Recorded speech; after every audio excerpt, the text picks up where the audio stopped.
Welcome to tonight's live stream. I'm going to get started in a minute. I just need to let everybody on social media know that the stream is currently on the air.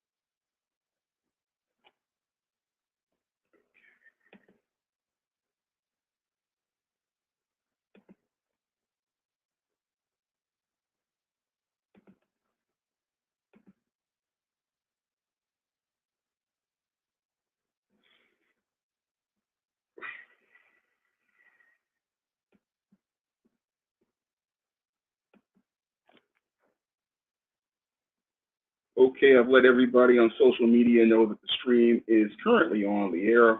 But before I introduce my very special guest, I want to let everybody know about a couple of Kickstarters that are currently up right now. And these Kickstarters are ones I definitely want people to go out here and support. And one of them is for a new comic called Bridges by the creator of Search for Sadika and Tuskegee airs Greg Berman. And Greg Berman is a great Black creator who makes a lot of great Black comics. And Bridges looks like a very interesting one about four Black female superheroes from the Bay Area. And this Kickstarter definitely needs your support. And I would like everybody to head over to Kickstarter and drop a pledge on this very great comic. I mean, it looks very promising from what I've seen. And I want to, again, this is one of the things I try to do is get the word out about great comics so that people can go out here and pick them up. And I wanted to talk about another Kickstarter. This one is She Gatecrasher with Billy Tucci. And Billy Tucci is a legend as related to comics. And his Kickstarter, always makes really, really solid comics. And I'm asking everybody to pick up that comic on Kickstarter. Now, the third one I want to talk about is the SJS Direct 2025 catalog. And the SJS Direct 2025 catalog is kicking off on March 21st. And the first book of the SJS Direct 2025 catalog is John Haynes, A Thorn in My Side. And in this one, the man who rules the world takes on an agent from the CIA from the Black Boule. And you definitely want to pick up this John Haynes book. You can pre-order a Kindle version right now, or you can wait till March 21st to pick up a paper copy. Now, with all of that said, I'm going to get into tonight's show and introduce my guest. And my guest is one of the icons of YouTube as related to the Black section of YouTube, your world, Mr. Superboy, and I'm honored to have him here. And we're going to be talking about a variety of topics. How you doing, Mr. Superboy? I'm great. Yourself? I'm good. And before I talk about any of these other topics, I really want to talk about, what you're doing outside of YouTube, and is there a possibility of you ever being able to come back? Well, well, everybody don't know or should know that YouTube unceremoniously kicked me off the platform right near the end of June. And it was no warnings. There was nothing. I had no strikes, anything. It just took me off the platform. And I started to go over to X, I almost said Twitter, X, the live stream and try to get that and try to get people to subscribe to the Patreon, but people haven't really done that. And I think a lot of people maybe just thought I just walked away from YouTube probably. So I went over to Rumble, and so far so good, but it's a very, how can I say this, right-leaning site. So I have to be extremely careful what I say over there because I don't want to get kicked off that platform altogether because I do have some followers that's over there. So, and the thing is, in order for me to get back on the YouTube platform, I'll have to put a lawsuit against them, and it takes money. And right now, I want to say the economy is bad because it's not, I'm not crying poverty, but being a single person, you're paying a lot of bills by yourself. Yeah. So you have to prioritize. So I've had it rough myself the last 2 years with book sales being slow. So I know what you're talking about. Yeah, and there's a lot of things I had to change, And then with my father passing, I had to take a large chunk of responsibility. I mean, my younger siblings helped people pay for the funeral, but I had to take the large chunk of it. So I'm paying those bills off. So, you know, I got a mortgage, you know, got a car note, you know, and I got to pay for the essentials. And I know a lot of people keep saying, when you coming back to YouTube? When you come back to YouTube? Like I said, I want to come back, but there's a part of me want to say that, you know what, I'm done with helping that site generate money, you know. And then when we see going on in the news, who's running it and who sets the rules and stuff, it's almost like they want to purge Black content creators off YouTube, Facebook, you know, all these different sites now. And I think for order for us as content creators, especially Black content creators, we got to have a united front. We may not always agree with each other, but you should be ticked off that fellow Black creators who did gaming, cooking tutorials, and like you, when you talk about different comics and talk about goth and things, they don't want to hear that from us. No, what they don't want to see diversity. They don't want to see diversity of thought with Black people. They want only Black people who fit certain narratives on the platform. Yeah, I mean, I see these, I call it hood porn, where they go through certain neighborhoods and they like to put the fights up and make jokes. And I think some of my brothers and sisters have been conditioned to thinking that's funny. That's not funny. That's insulting, number one. I mean, take me and you. Me and you grew up reading comic books, and we know we got our opinions about it. And then you got this one side that's making all these videos and comments talking about Black comic book creators, but they're not actually talking to people who read some and buy them. Because I remember being in high school, I thought that I was the oddball out until I saw another Black guy standing in line for lunch. He had an X-Force comic book. I'm like, wait a minute, I'm not the only one out here. And we started talking, realized it was like I wouldn't even say underground group of Black guys in my high school, but it was a lot of guys that knew all these different comic stores were in the Chicago area. And it introduced me to a wealth of new comics that I never heard about, because all I heard was about Marvel and DC. And then, of course, Image around that time. But thanks to them, I was able to learn about different creators, the art teams, and all that different things. And so, you know, we do those type of commentaries, but they get drowned out. We don't get talk about those.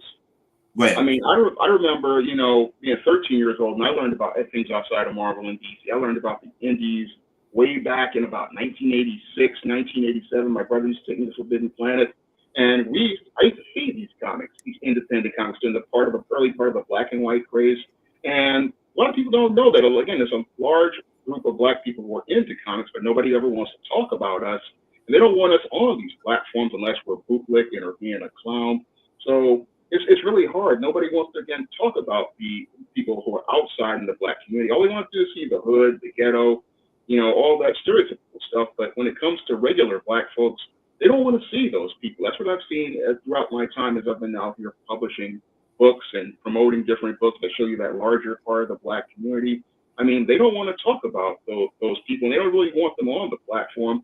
I mean, I've noticed that because they don't really give those people, you know, that push with the algorithm like they do with the gender war content, or that man hating content, or the other stuff. They don't really want to give anybody any sort of move. And then when you start building a platform, what they want to do is take you down for arbitrary reasons. Now, what I find, you know, I had issues with YouTube myself. I mean, I had a video demonetized all because of one word when I was talking about the history of rap music. And again, they will give you these arbitrary things that's related to their rules, because they basically make the rules up as they go along. So we don't really get with YouTube any sort of fairness as related to Black channels. Again, all they want to do is push one narrative with us, and that because they want to push that narrative, that's why a lot of Blacks, we don't really get to hear the Black voices on the air like we should.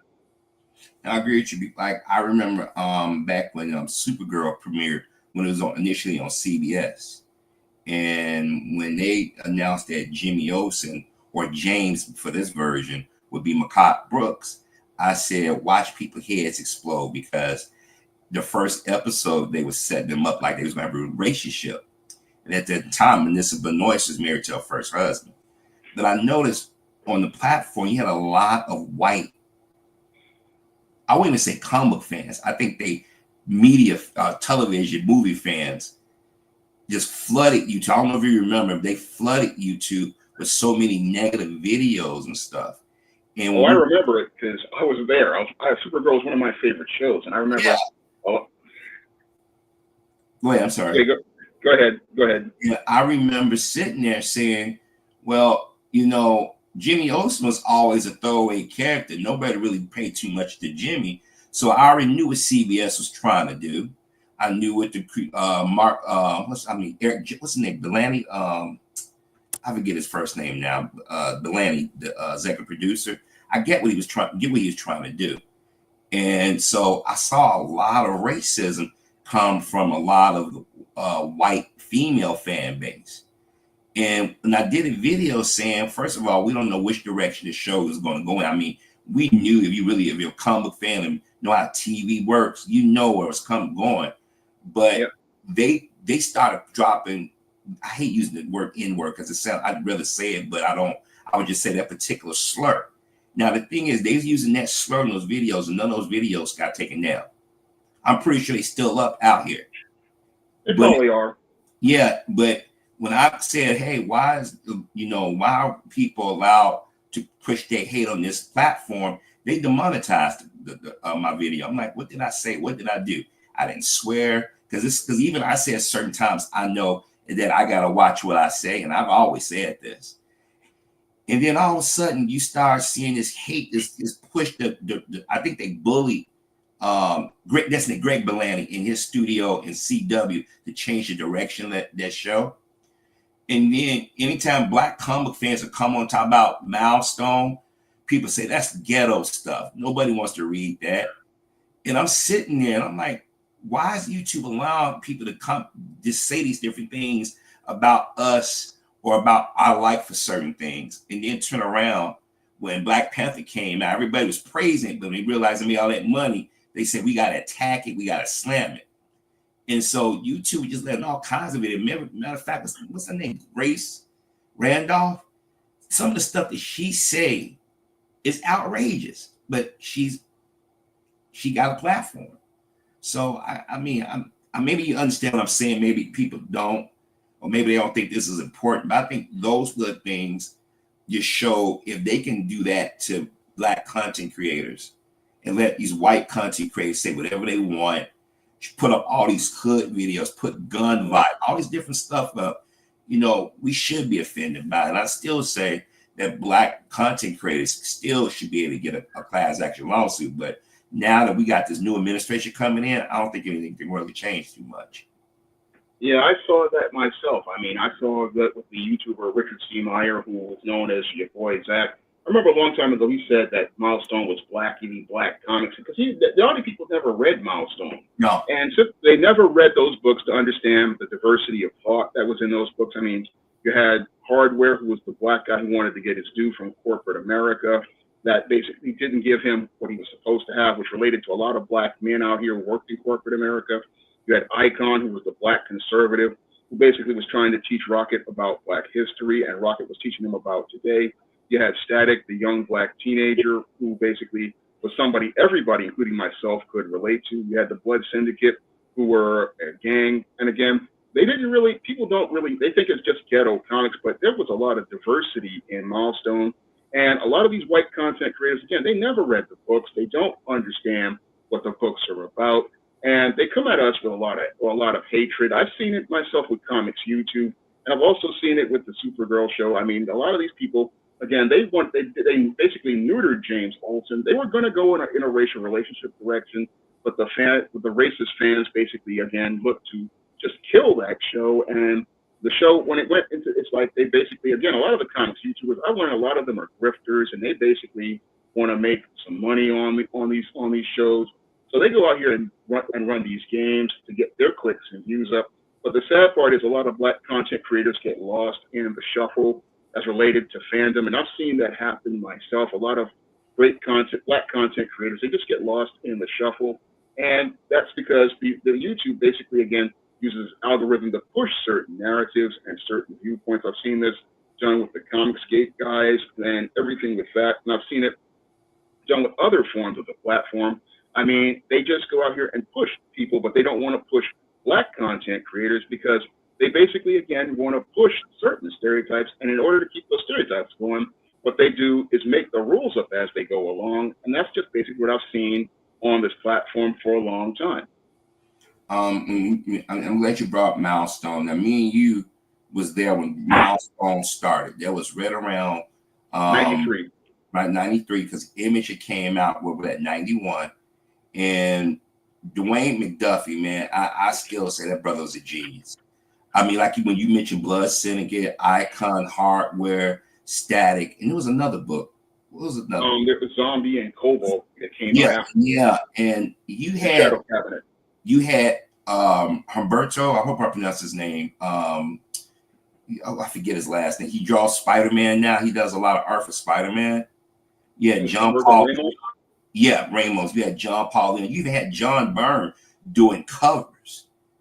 And MD Bright. I love MD Bright, some MD Bright art. I really did. And I've been buying this book since the Iron Man days. Yeah, man. Armor Wars, man. Oh man, I love when he did Quantum and Woody when he went over to what was I'm going blank. Valiant. Was that Valiant? Valiant. Yeah, Valiant. Yeah, and people don't realize I did get the reprints of the Milestone, you know, from the I'm finally, you know, DC did something with it. But the current way it's written now, Reggio Hutt, he doesn't. It's crap. He ruined it. Because I'm sitting there, I'm like, why don't you, instead of trying to rewrite, you could have picked up where the character was at. Because comic book characters don't age unless you want them to age. You know, they should have stayed in that direction. But see, I think Reggie and now since you know AT&T had bought Warner and then controlled DC, now Discovery got it.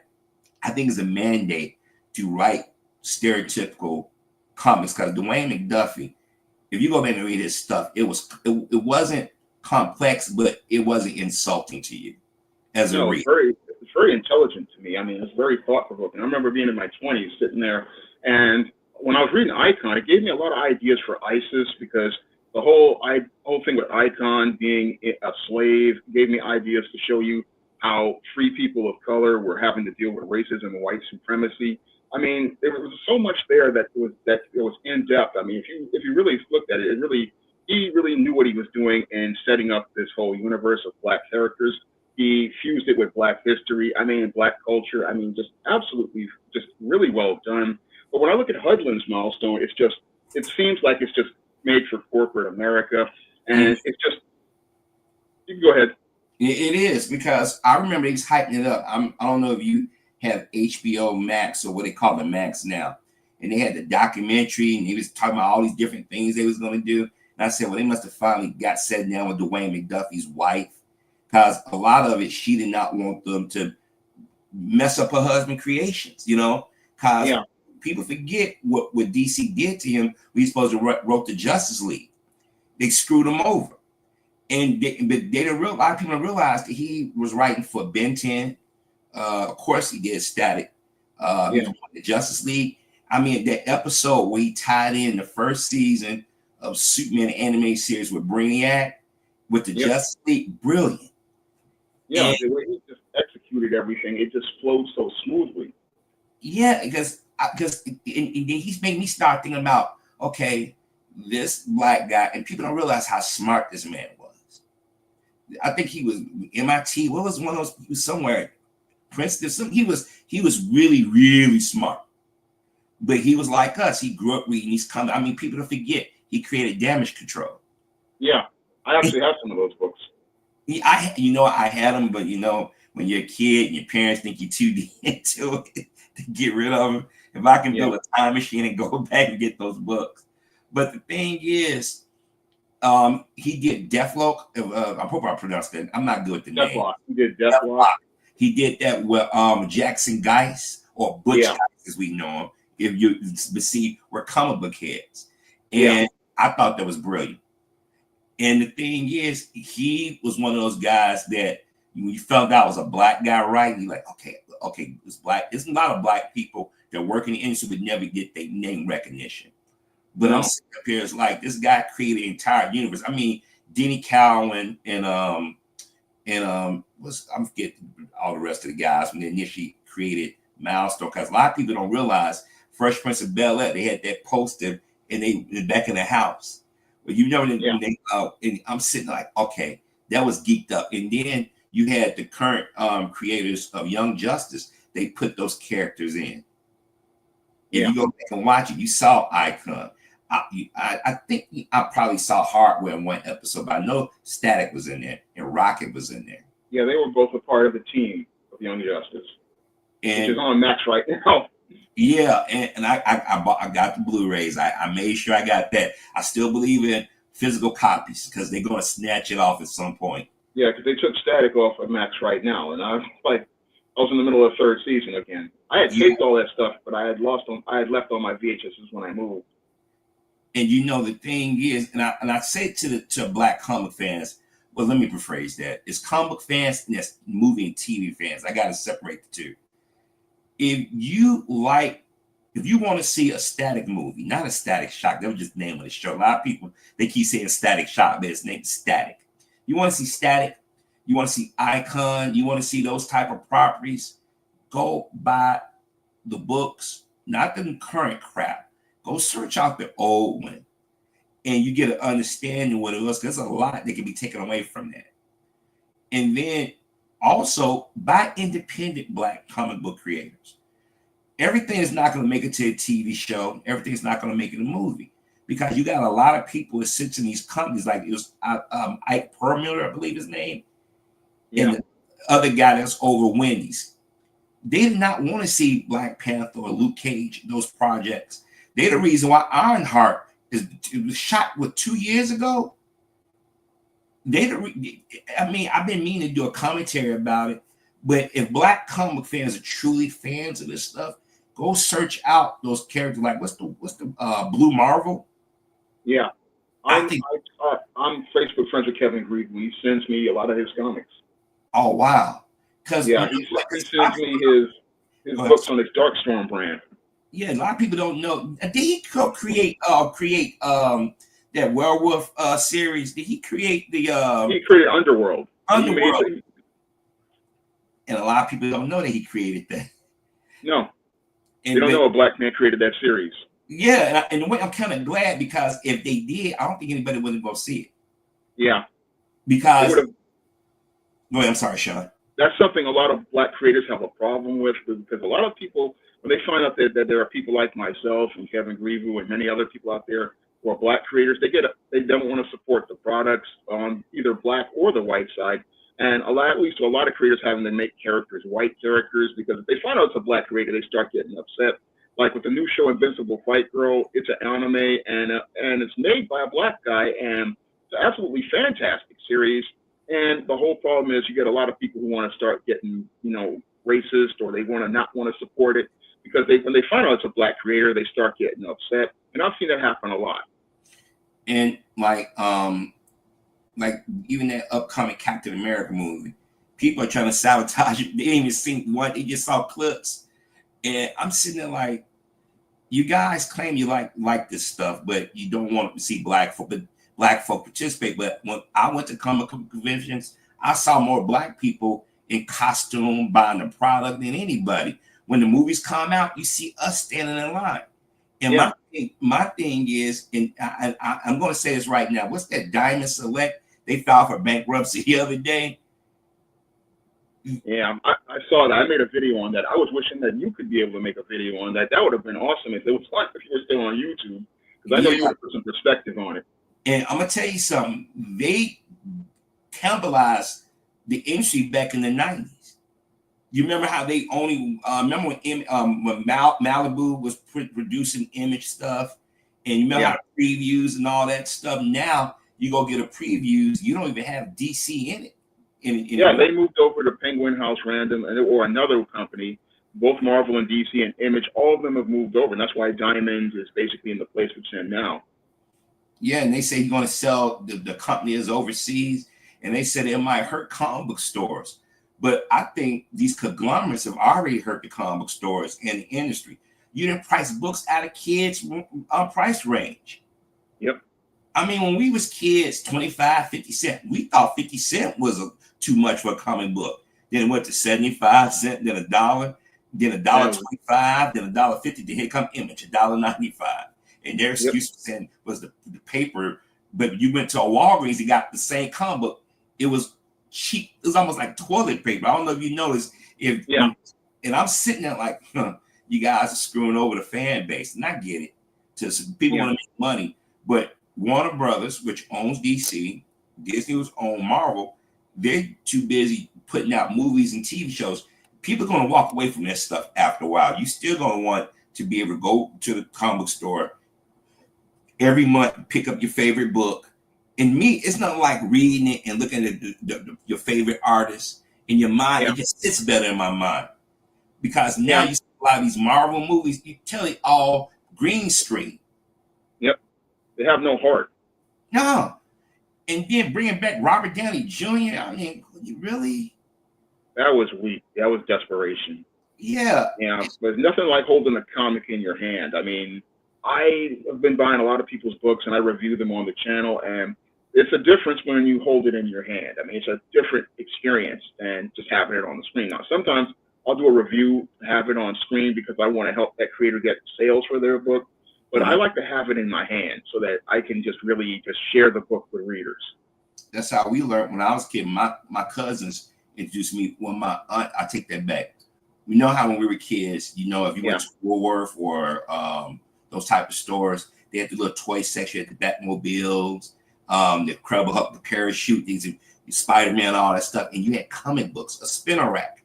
Yeah. And I couldn't read, but I can look at the pictures. I knew who Batman was, who Superman was, Spider-Man was. And when my cousins and my aunts would sit down and read with me, and they would go, Superman crunch, it just your imagination. You're like, ooh, I want to be able to fly. I want to do this. And then eventually I learned how to read from comic books. I remember when we was kids, if you took a comic book, it's like the worst thing on planet Earth. You got caught with a comic book. Yeah. I mean, I learned how to read from comics. That's how I basically learned. My brother had this big comic collection, and I basically knew who all the Avengers were before I was 5 years old. I knew who everybody was. Yeah, I knew the X-Men were, and then when you did see those reruns of Nicholas Hammond Spider-Man, now today's standards, it doesn't hold up. Of course, when you're a kid, you're watching Super Friends, you're watching the Filmation version of Batman and Superman and that stuff, and then you got to come because when the TV goes off, like, oh, I want some more, I want some more, I want some more. My father take us to 7-Eleven, get me a Slurpee, and I'm reading the comic book. I'm sitting back just reading the comic book. Then I go to my cousin's house. He got a stack of Iron Fist, Luke Cage, and he's telling me how to hold it. So I learned how to take care of my books at a young age. Yeah. And so, I mean, I think the industry had gotten to a point, men and women our age is keeping the industry afloat. And those younger, they just waiting for the next movie or video game to come out. And it's not the same thing.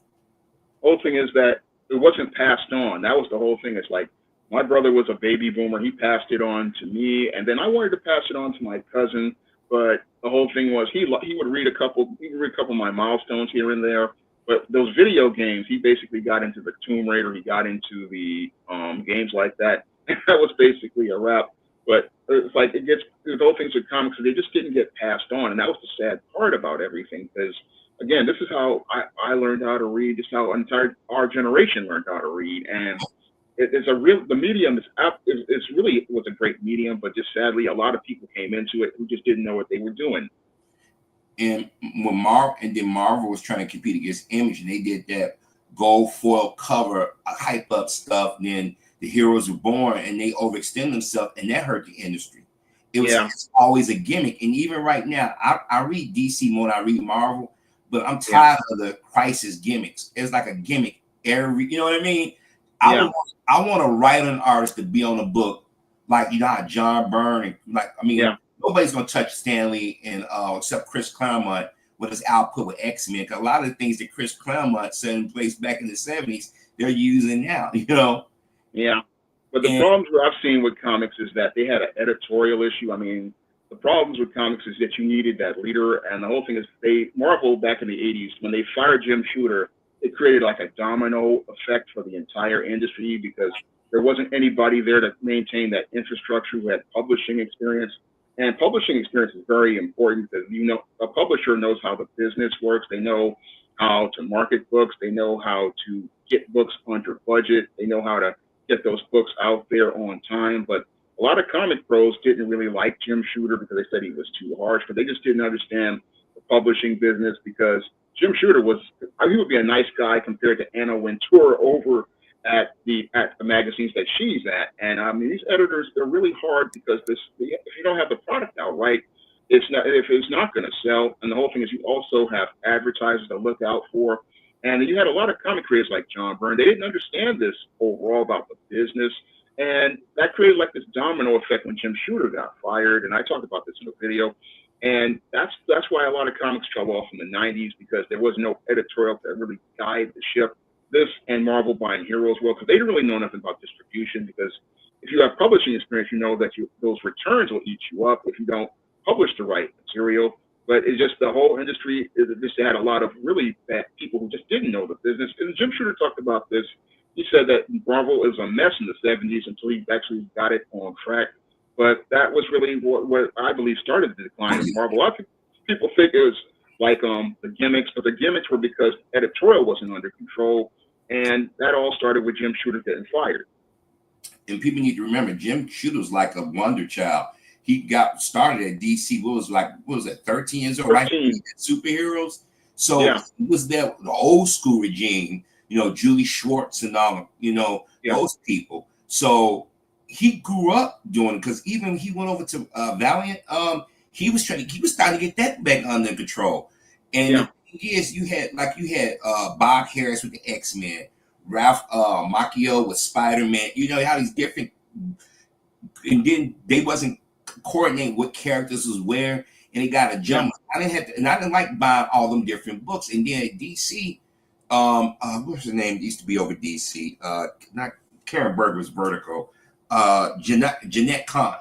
Yeah, she had a steady hand. She had Paul Levitz with him. But when Mike Carlin and them was over with Andrew Heffler, Mike Carlin, them when Byrne took over doing Superman, it was one voice. They was all on the same page. Even when they went to they called the Triangle era, when they finally had Superman, it was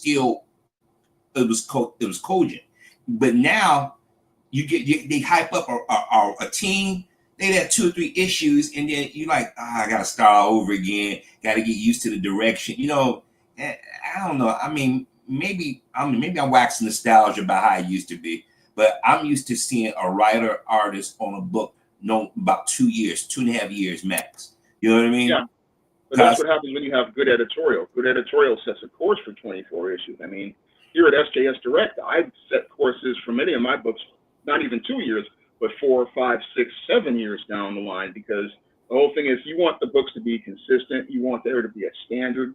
But the problem with today's editors is that they just don't have that publishing experience. And because they don't have that publishing experience, they don't understand that you have to have consistency and continuity in order to be able to keep the books moving, because what sells the current book is going to sell the back books and the front books. This is something I learned working on books like the ISIS series and the Steam series and the John Haynes series, and even books like the Black Goth books of Stensterella and them. I basically have to keep them consistent so that readers can move back and forward. But the sad part with Marvel is that their editors really, they haven't got that experience like Jim Shooter got. I mean, Jim Shooter learned the whole craft of publishing and firsthand with Mort Weitzinger and Julius Schwartz. And they taught him the business, and he brought the business to Marvel, but there's nobody really teaching the business part of it. And I had to learn the business, outside of the comics, because I wanted to be a part of comics, but I learned publishing from, learning how to do self-publishing. And then I learned from reading different blogs, like Jim Shooter's blog, learned it from seasoned publishing professionals. But the reason why these books are so inconsistent is because they don't have that editorial to guide the books. They don't have the editors to be the eyes and ears for the reader and as related to the customer. And the whole thing is we really aren't training these people. And that's why these books are a complete mess right now.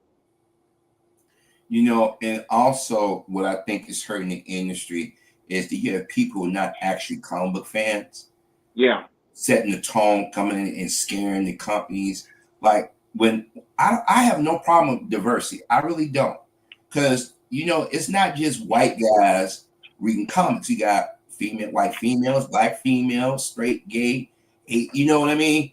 And yeah, it seemed like when Marvel hit, and I keep telling everybody, it was a no brainer that Marvel was going to make a ton of money off their movies because remember, only Marvel characters in live action were Spider-Man, Hulk, Captain America, Doctor Strange, and I think that was back Marvel that's back in the 70s.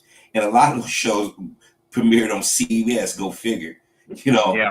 and we've seen Linda Carter as Wonder Woman, we've seen her in the Super Friends, we've seen those characters. So to see Iron Man on a big screen, Captain America on a big screen, you know, and Hawkeye, that was gonna make money. You know, I've been going back watching some of the reactions to the Incredible Hulk. I still think Ang Lee Hulk was brilliant, but it was more in line with the comic book. It took some liberties, but it was more in line with the comic book. When I saw Edward Norton version of the Hulk, it still holds up. And you got Yep. people who never seen that movie, and they're like, "Wow, wait a minute!" Like they don't realize that they took some of that from Bill Bixby show. So Kenneth Johnson and Bill Bixby and them influenced what we see with the Hulk. But if you go put a Hulk comic book in front of them, they're like, "What's this?" And that's the sad part. Like, do you know why they don't have Rick Jones and none of this stuff? That's what I'm still wondering. I've been like, he's a big part of it. And it just, like I said, man, I mean, it's cool to see these characters on the TV screens and movies. And they're not going to be everything to everybody. I get that, you know, because the people sit in these boardrooms, a lot of them don't even like comics. They just know that's an IP that can make money off of it. That's why I keep trying to tell some of my brothers and sisters, y'all want to see a static movie, go out there and buy the book. Go out there Yeah, and support they got black to see the characters. sales. They got to see the sales. It's the sales, I'm telling you. But see, they're afraid that it's going to be like Black Panther and Luke Cage. I remember when John Cena was alive, he was supposed to be the one to do it, and they was like Morris Chestnut, Tyrese, and everything. Then when they finally got on Netflix, it outperformed Daredevil. Because I remember the night it streamed, it kept interrupting. They said so many people watched it, and that first season was brilliant. Yeah, that first season was a masterpiece. It was a Luke Cage, the whole show was a masterpiece. It was. Chio Hogdadi Croker really, he tapped into black culture. I mean, he really brought Luke Cage and made a character he took the character to another level. And a lot of people didn't get the reference with the hoodie, Bulletproof Man with a hoodie, because the Trayvon Martin thing. It went over a lot of people here until people like us had to explain. You guys didn't understand. Yeah. The brother was putting out information. It was going over people who don't live our lives over their head. And even the soundtrack was brilliant. Yeah. I mean, you had Method Man. You had people like, okay. So I went back and watched it, and I hope they don't screw Mike, wasn't it Coulter? The actor. I'm hoping they don't recast him and put himself in the.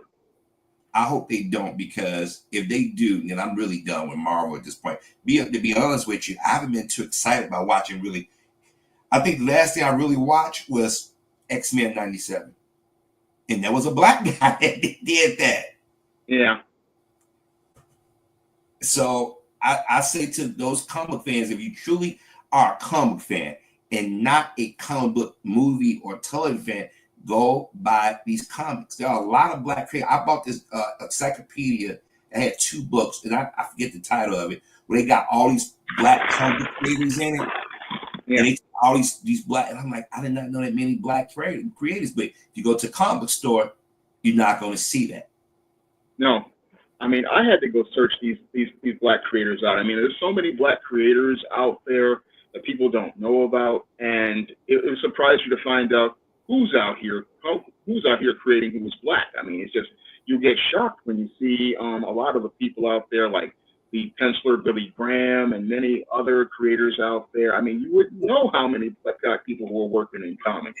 And I'm glad you mentioned him.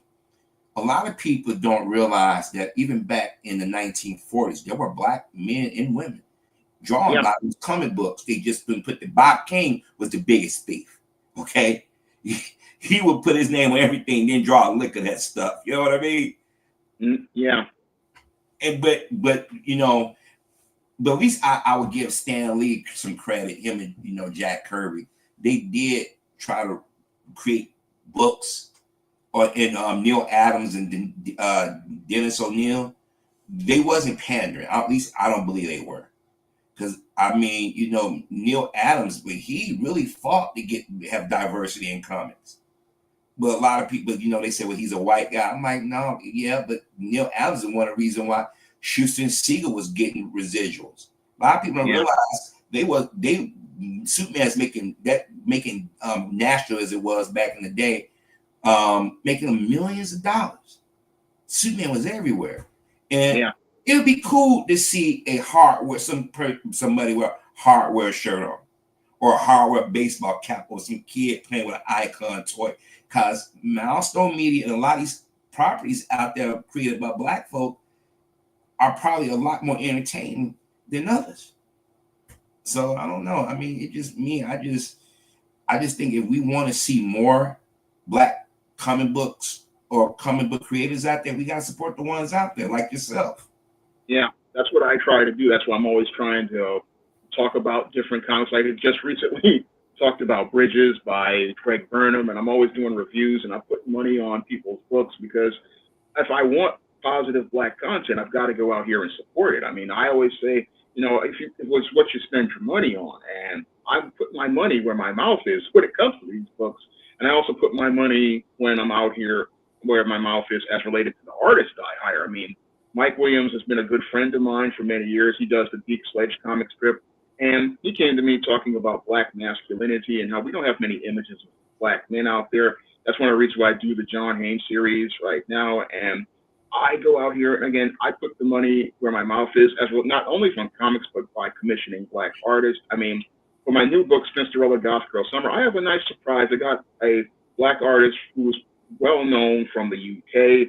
He's going to be doing the cover for Goth Girl Summer. And again, I always go out here and try to support not only the creators, but the artists as well. This is something we also have to do, is if we're out here running businesses, try to help these artists out and get them exposure so they can build up their portfolios and build up their brands. That's what I try to do out here as a publisher, because I understand image is important as related to black people. And I see how the image transforms people's lives when they see this type of stuff. I mean, I've had fathers tell me that they give ISA series books or John Haynes books to their kids, and it basically, again, changes their whole perspective and starts to build their self-confidence. I mean, this black material, again, has an impact on kids, and that's why I'm so passionate about publishing work.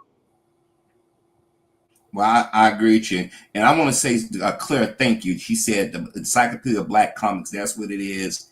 And was that Zekian? He said he has no faith that Blade and Spawn, they're not going to do a Blade film. It ain't going to happen. You can forget about that.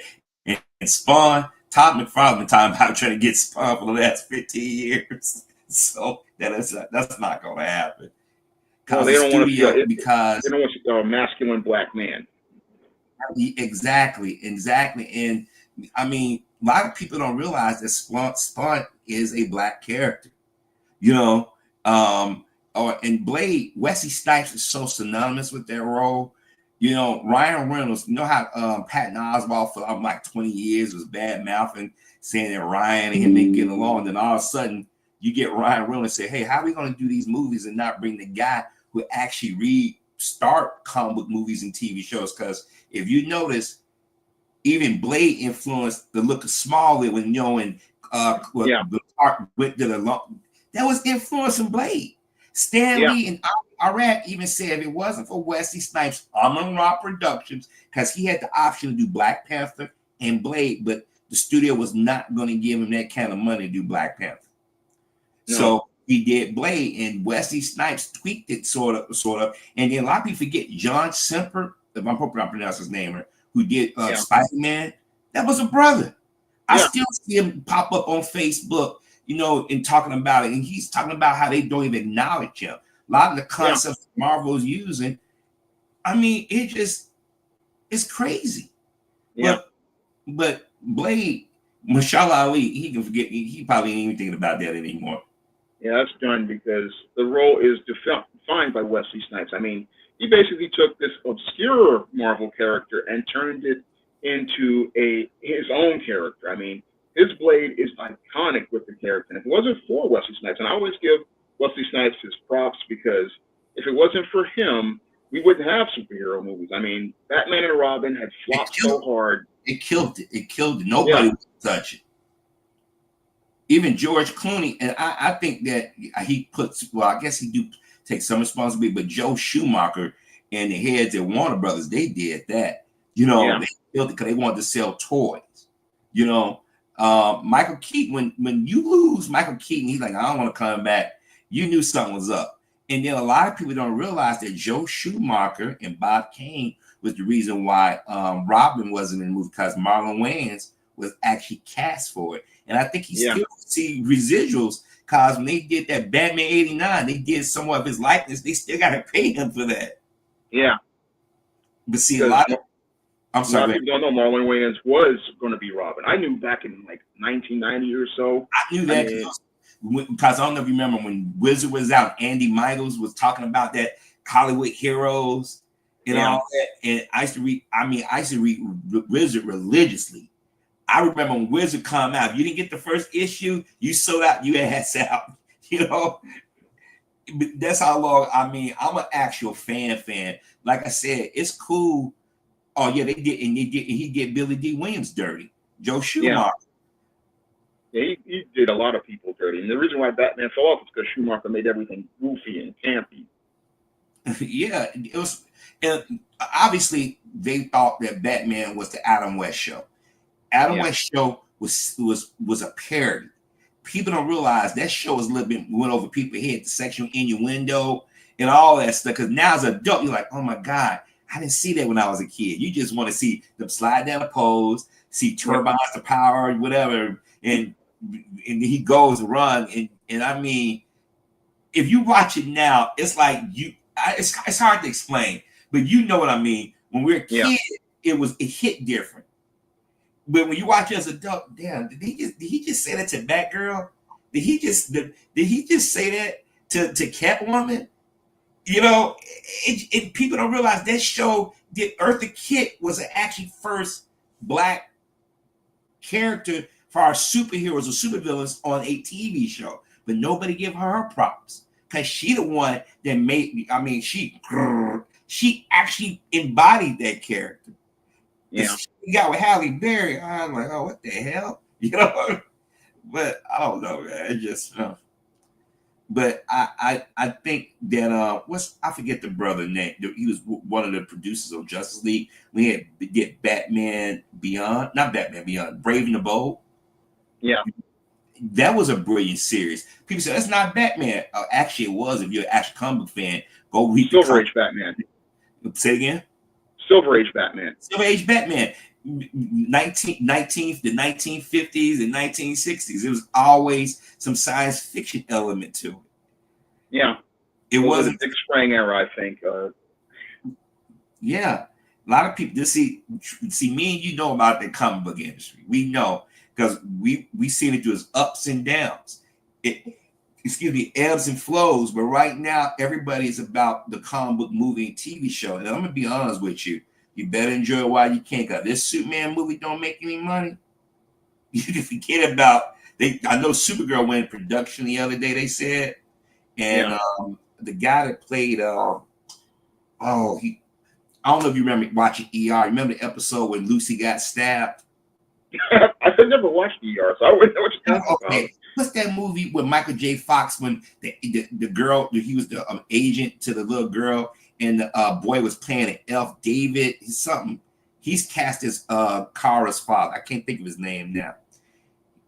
he was on that show from that guy with Do Now Northern Exposure. I forget the name of the show, but he was cast as a Kara's parent. I'm like, really? But I guess they going for unconventional casting and stuff. But I'm curious about the new Superman movie. But if it doesn't make the money or this Captain America movie, I guarantee they're gonna pull it back on these comic book movies. Yeah, because they've taken too many losses. And as somebody who knows the entertainment business, I know when the studios start losing money, they just start to pull back because they realize, okay, we're 5 years into losses and enough is enough. And they're going to pull back. And if they pull back, we may not see superhero stuff for a good long while. About a good 10 or 20 years. And then you got Superman about to go in public domain pretty soon. Yeah. And I mean, and I don't know if you watched Superman and Lois. I thought that show was great.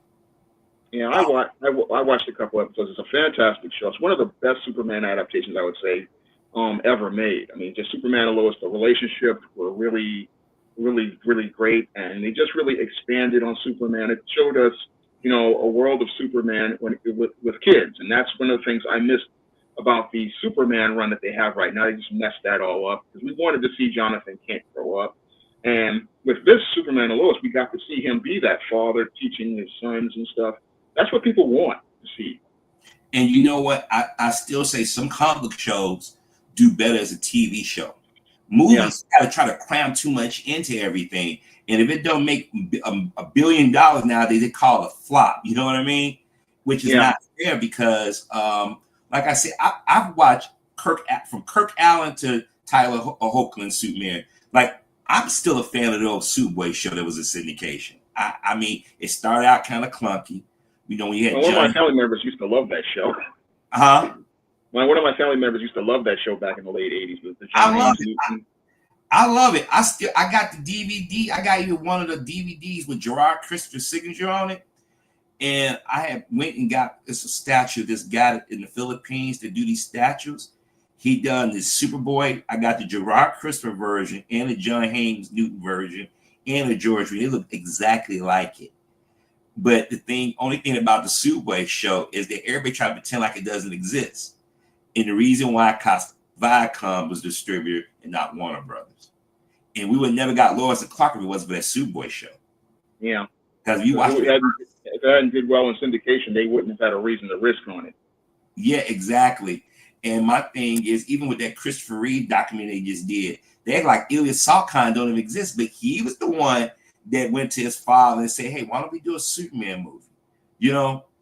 If we would have never known about because people forget the original director they wanted was the guy that directed the James Bond movies, Guy Hamilton, if I'm not mistaken. And then when he couldn't get visa, he was something about tax or something, they went to Richard Donner, and Richard Donner is probably the first one that actually treated this stuff with respect. Because you can still watch Superman the movie and get the feels. You know what I mean? Yeah. It feels just like the comic. I mean, Superman with Richard Donner feels just like the comic books. It's like that's one of the reasons why I love that movie and Superman 2, because it was just like reading it's just like a Superman comic come to life. Yeah, and Superman 3, everybody dissed it. It wasn't what we wanted to see because they initially wanted Brainiac, but Warner Brothers, they was holding the purse strings, they wasn't gonna back that up. Now Superman 4, oh my God, man, that was just a disaster. That was a disaster. When I saw it, it was 1987. I said, wait a minute, hold on. You gotta be kidding me. They took old clips and then when they did the flight scenes, like with the Statue of Liberty, you can see the cape attached to the bed. I was like, oh my God. Now people complain about Superboy being low budget. Yeah. Nah. Well, they got the masters of low budget, Golan Globus involved, and when you see them, they've known to cut corners. But I'm telling you, every Saturday at 4:30, I told nobody it didn't bother me. If I had to go to the bathroom, I held it. Superboy was my show. That was my show. And the thing is, if you watch the first season of Lois and Clark, it's like if you take certain beats out of it, it's like the third or fourth season. Actually, the show got better as it went on. But and people forget it was in the top 5 with Star Trek Next Generation, Yeah. War of the Worlds, My Secret Identity around that time. All those shows. Superboy's in the top Now you're 5. talking about some '80s classics. That Oh was Saturday. That was Saturday night for me. man, I remember My Secret Identity. It had that comic book bent to it. He was a comic collector. Yeah. He had copies of Thor, X-Men, Spider-Man on his wall. Yeah. Now they That was put with that Jerry on. O'Connell. Yeah, and people don't realize that was his first thing out of what was that the movie with him and Corey Stand By Me, I think. Stand By Me. That was his first thing outside of that.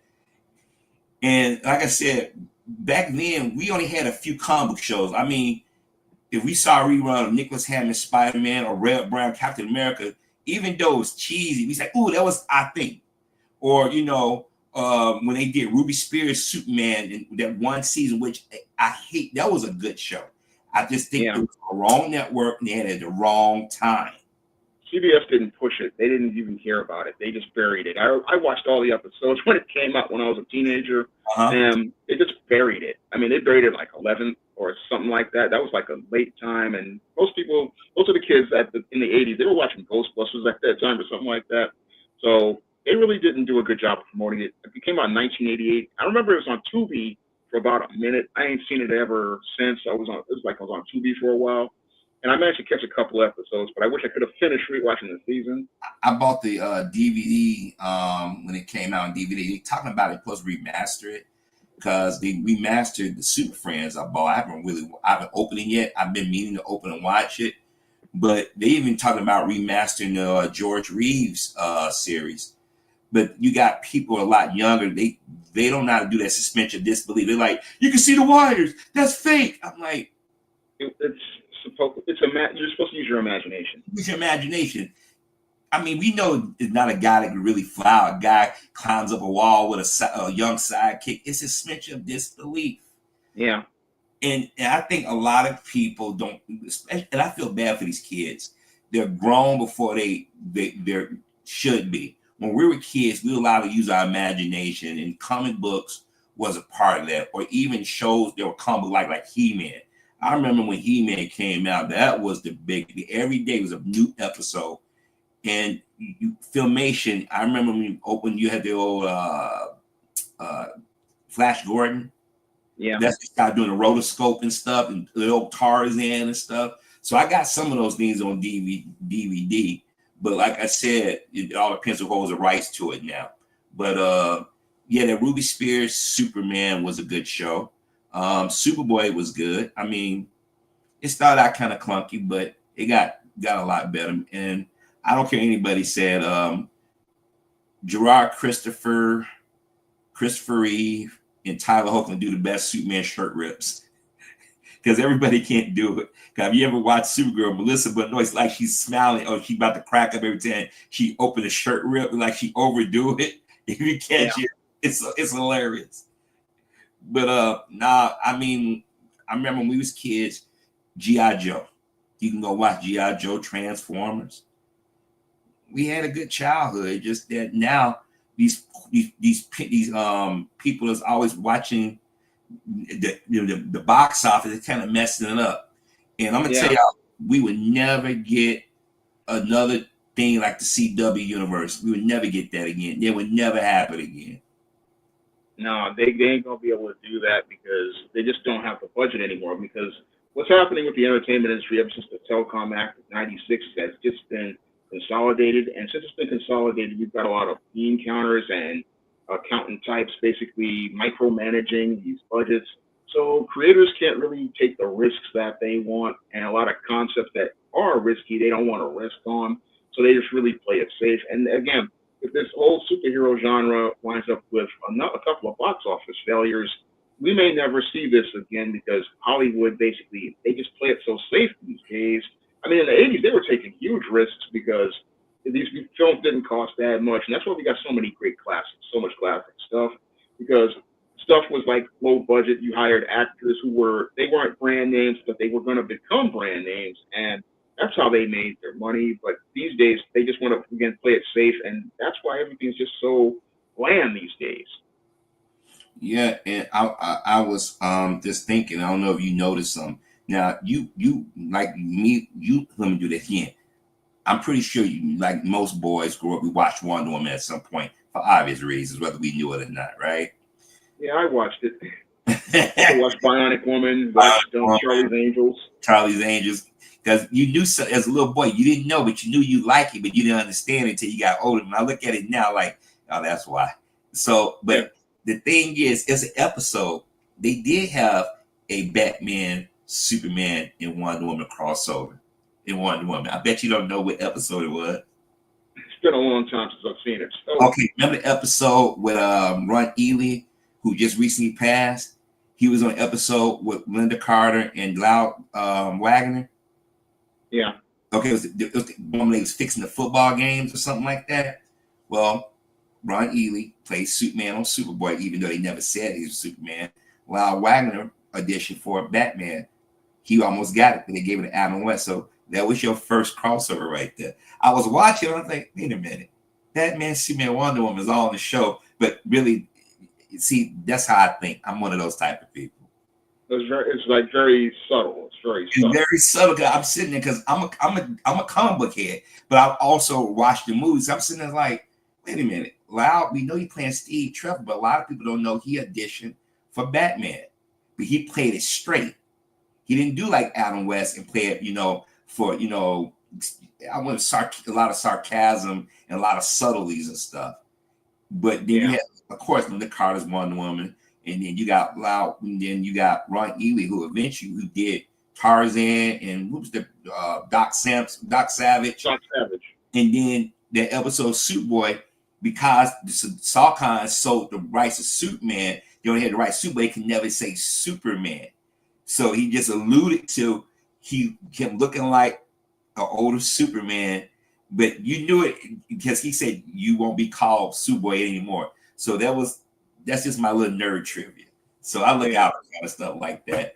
But I would love, well, I don't want to give my ideas away, but if I had a way, I would love to write maybe 2 issues of a comic book. Just, a little storyline, because right now you have these self-contained stories, but they only do them for the trades.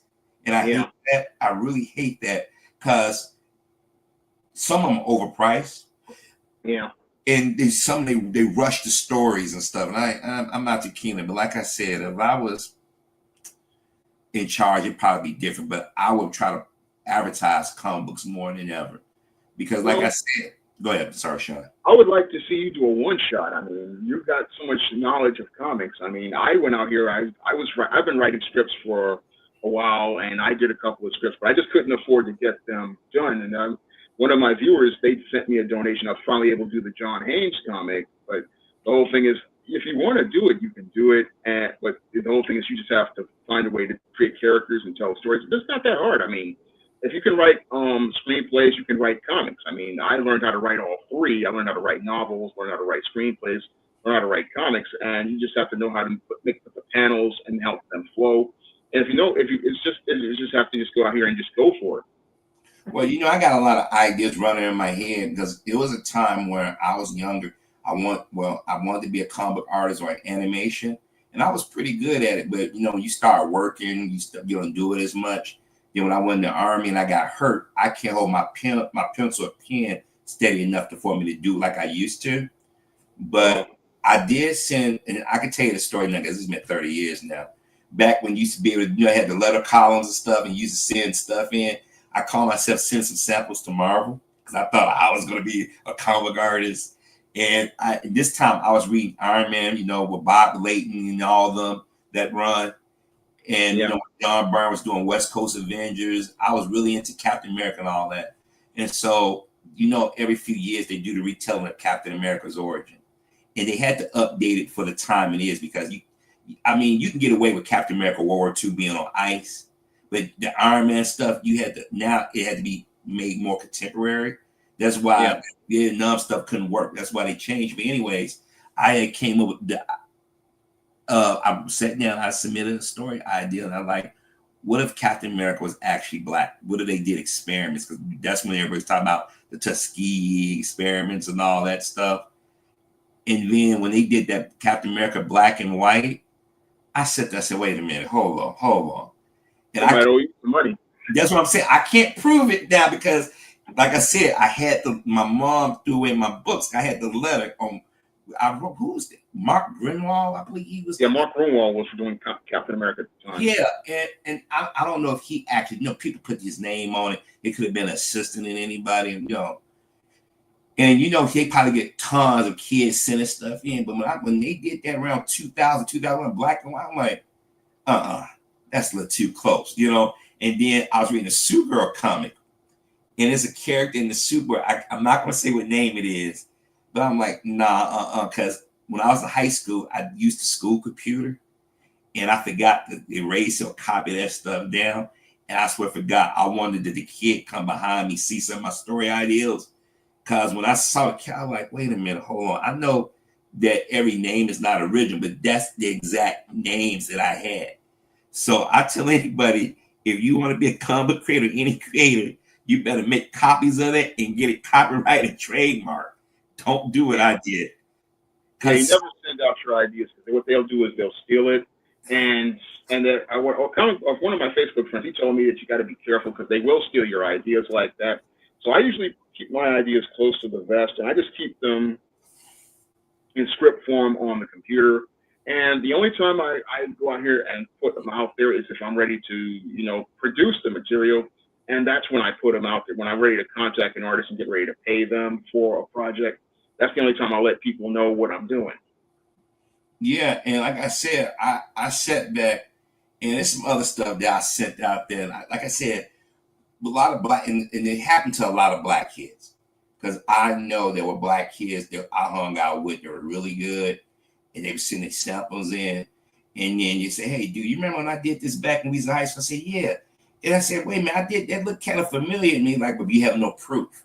Like I said, science, reality, and science fiction, whatever, merge. If I can go back in time, I say, don't do that. Yeah. Or I would take a picture and come back to you and say, here's my proof. So, Yeah. The same thing happens in Hollywood with screenplays. That's why they say you got to copyright your screenplay. That's what I did with All About Marilyn and my All About Nikki scripts. I just copyrighted them before I self-published them, because I know how a lot of these people in the business are. And if you don't have documentation like releases and stuff, your stuff is just going to get taken. Yeah, because I know it's so many people don't realize there's so many copies of characters in comic books, and those writers and those editors, they get writer's block at some point. You know what I mean? Because a lot of stories they recycle or they go back and find a new twist. Like it was something that I was watching. Oh, what's that? What's that show with Vision and Scarlet Witch? What was that name? WandaVision. Now I already knew the storyline was because it was in West Coast Avenger 30 years ago. And my cousin was like, why are you not excited about it? I'm like, I already know how this is gonna end. It may not isn't exactly like it, but I know the story beats. Yeah. And like I said, and another thing, I don't know if you agree with me, is sometimes I don't want to know what the comic creators are thinking outside of comments. I don't want to know about their personal views or nothing. It kind of ruins it for me. Yeah. It kind of ruined my whole take on John Byrne. I used to think he was like one of the greatest comic artists until I found out what he did to Jim Shooter. And it just really changed how I basically see him. And a lot of people they see him in a very dark light now. Yeah, I mean, I love John Byrne stuff. But if you go to his Byrne Robotics, and you read some of the shit that he says, dude, I'm like, this sounds kind of racist. This sounds kind of sexist. Because Byrne would put black characters in the comics, and I'm like, for a guy would put, like he did that Namor run back in the 90s, he put 2 black characters in there, and then when you read this, come like, wait a minute, so why was he doing that then? Was that an editorial demand, or was he pandering to the, you know what I mean? And then Peter David, it's just a lot of these people. I'm like, and what's that? Vince Strucker, what's his name? Not Vince Strucker. What's that? He was over at DC. What was his name? Trevor Von Eaton, yeah. And I'm sitting there like, no. No, no, not him. No, I don't think No, that's. no, it could be somebody else. It's somebody else. He was doing art on Green Lantern back in the day, and I remember Gerard Jones. Yeah. and and uh, and uh, what's his name? Not Buzz Dixon. What's Dixon? What's his last name? The first name? Chuck Dixon. Yeah. He's another one. I'm like, I don't want to know. You got to go. Ethan Van Stryke. Yeah, that's the name. Yeah, he's a white supremacist. Yeah. Yeah. And I'm like, it's like, I wish I can go back in time and get it and never bought those books. You know, because I'm sitting there like, you really think of your fans like that? Yeah. Yeah. Yeah. That's why I said Trevor Van Eaton. I said, no, that's a brother. Like, yeah, that's a brother. And then Brian Starfreeze, that's how you pronounce his name? Yeah, Stelfreeze or something like that. Yeah. I remember reading, people thought he was a white. They said, and they found out he was a black guy. The racist stuff that I saw online, I'm like, you're going to be shocked like Clayton Henry is a brother. Yeah. Rob Liefeld thought that, wasn't that what's the guy? I forget his name. He thought he was black. I guess he was trying to give him a compliment. Oh yeah, Chuck Dixon. Yeah, Chuck Dixon. Yeah, he's a hardcore right winger. Frank Miller. I don't know what happened to Frank Miller. Frank Miller went after 9/11. He went off the deep end. Yeah, he just went. His whole art style has completely changed. It's crap now. Yeah. And that Batman and Robin he did with Jim Lee, I'm like, what the hell? He just went off the deep end. Went off the deep end. Like I said, sometimes I don't want to know people personally. I mean, everybody has their opinions. Like what happened with Neil Gaiman. I don't think I want to know this, dude. Yeah, when you told me, when I read it, I'm like, oof. I mean, he was sounding like a lot of the guys I talk about in the Man Crisis. I mean, he was just coming across as a complete sexual deviant. Yeah, and like I said, yeah, and I'm reading Z King, he said we need our own. Yeah, because we don't have to. Like, this is why I don't know. Like I said, John Byrne, I know he's up in there. He's retired because he basically because his attitude. But the thing is, it's like a love-hate kind of thing with his stuff. You know what I mean?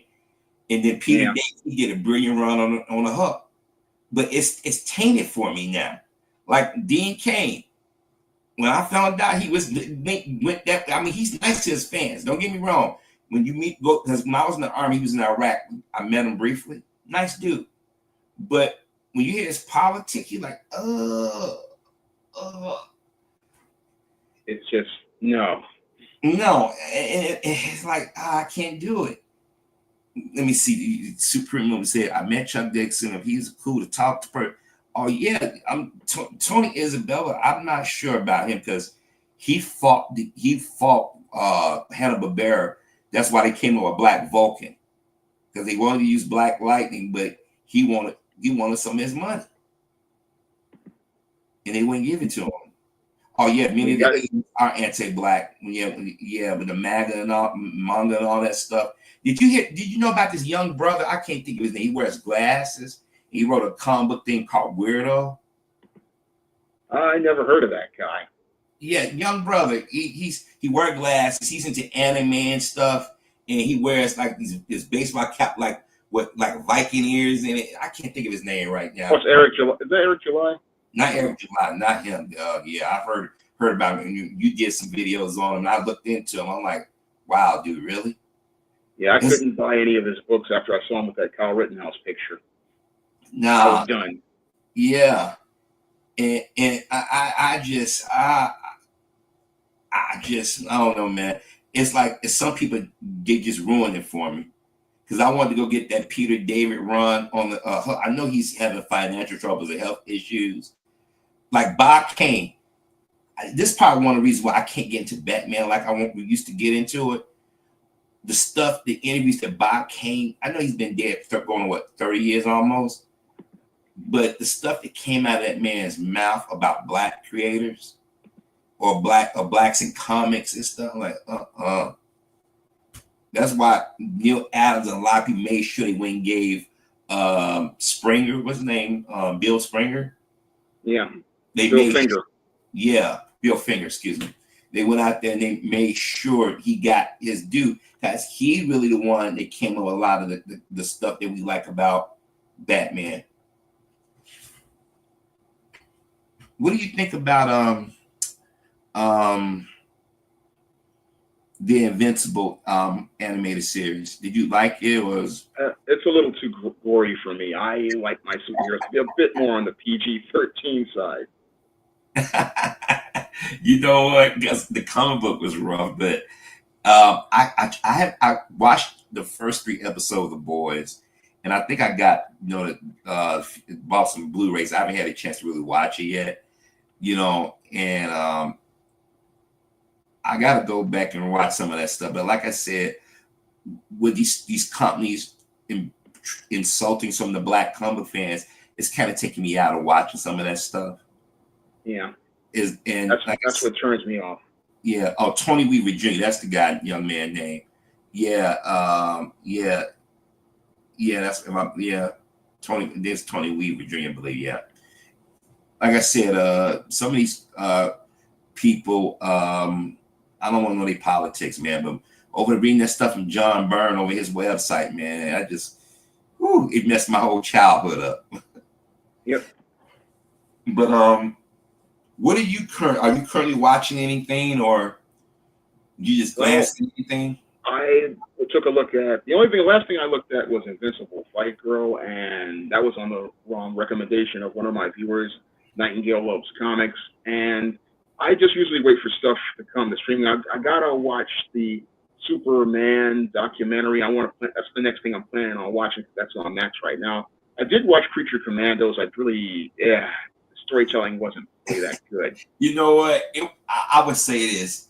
You like Invincible was too much for you.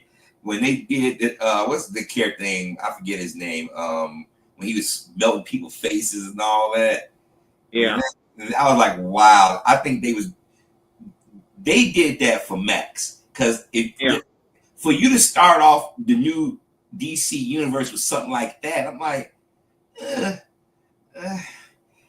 and then you're gonna transition to Superman. Okay. It starts off the universe on a bad foot, as I see it. Yeah, I think what he was trying to do is get adults to watch it, because when you make cartoon, people they say this thing about kids, but let's be honest, it's Batman anime series. Those type of cartoons are usually meant for people a little bit older. The kids can watch it, but they have a more of adult sensibility than anything. Yeah, but they had a chance to take American animation to that adult level in the 90s. I mean, with Batman Animated, Gargoyles, Batman Beyond, and the thing is that American audiences they really have a problem with dealing with not cartoons, but animation being focused on adults. I mean, in Japan, it's a completely different story. I mean, Japan, they've been doing this since the 60s or the 70s with animation for people of all ages. Yeah. We all know there's Battle of the Planets of G-Force. But if you watch Gotcha Man, their version of that shit is graphic, man. Yeah. If you watch Gold Lion and Daruga 15, I mean, the originals, they were very graphic. Or Gogo 13, which they had on Tubi. I watched Gogo 13, the Hitman, and they're used to making complex stories, and we barely scratched the surface. I mean, Batman Animated, which was one of the shows that influenced my writing, and Gargoyles, which influenced my writing, they basically showed us that you can do this type of content, but the whole thing is Americans, they're just not comfortable doing that kind of content. But the people in Japan have been doing it for years, and they have no problems doing it. But the problem is Americans have this whole thing where they just think that the animation is cartoons and it's childish. But animation is an art form, and that's where the Japanese are different from us. They see it as an art form where they can tell stories, and there's a way to tell great stories, but we just don't. We're just afraid to do it. I remember when Disney was trying in the '80s with Fox and the Hound and Robin Hood, where they're trying to do much darker stories, and then when they tried to do Black Cauldron and it flopped, they just had to pull it back. And what's the closest that I think cartoons got to being more adult was Johnny Quest. Because if you watch Johnny Quest, the Yeah. original is kind of more adult centered, and people forget that aired in prime time. And you got Ralph Baskin, I think that's how you pronounce his name. Yeah. And people forget he did the latter half of those Spider-Man episodes when it was all Yep. psychedelic and everything, the 60s version. Yeah. That was on a trip like you was taking drugs doing that stuff, man. Yeah, he did the Fire and Ice movie, and the Fire and Ice movie, the animation was fantastic. Yeah. And the way he did the story was like, it felt a little bit like Star Wars, but the whole thing is that people just weren't ready for it. They weren't ready for that type of complexity. And the thing, and you said Gold Line, which everybody knows Voltron. Yeah. That's dark. That, and I don't know if you remember, I forget the Japanese version of this character, but they call it Transor Z in America. Remember Transor Z? Yeah. Now, I don't know if you remember, it could never air today. When you have with robot, Transor Z, his fist would fly, but then they had the female version. The missiles going to come out from her breast and stuff. Yeah, they come out of her chest. Yeah, and I don't know how they got past that when we was kids. Because I'm like, wait a minute, she shoot missiles from her breast? I don't know how they got. Well, it was a syndication. Television was a lot different back in the 80s. Yep, it's a whole different world. I mean, 80s, you couldn't do the stuff today. You couldn't. I mean, I wish they would put like Bionic 6. They had great animation. TMS, they had I look at the studios.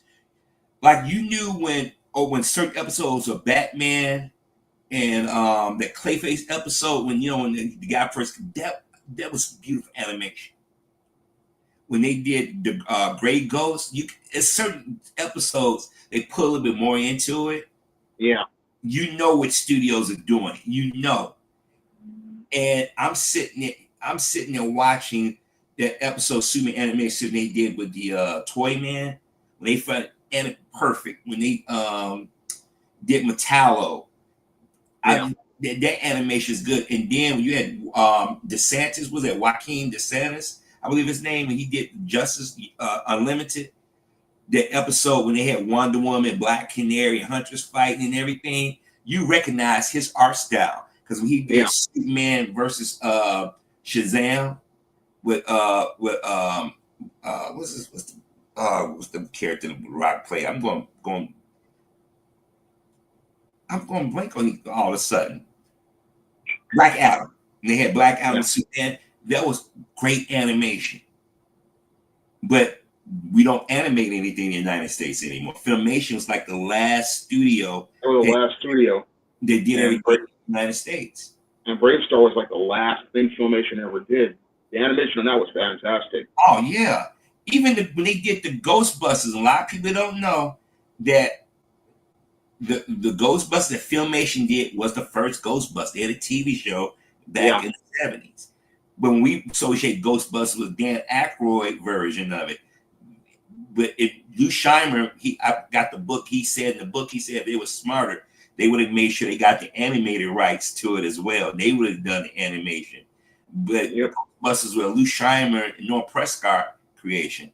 Even the old Shazam. I mean, a lot of stuff don't hold up today because we're older now. But Saturday mornings, watching the old Shazam, watching those old Filmation cartoons, and watching from Filmations how they started to the end, like Brave Star.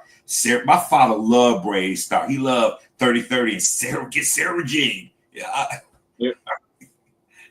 Oh, that was great, man. I used to watch him in 1988 when I first started high school, and the animation was on another level because they was just trying to keep Filmation Studios going, but sadly they weren't able to get things to maintain things with it. But the animation was fantastic on the show. Story writing was really good, and those mid-'80s shows was like that era where people were transitioning until we got to Ninja Turtles. There was some great stuff in that era. Mm-hmm. And I mean, if you go back and look like the opening credits, a lot of shows they put a lot into those opening credits. Cause you watch the Turtles, the animation, it's like movie level animation.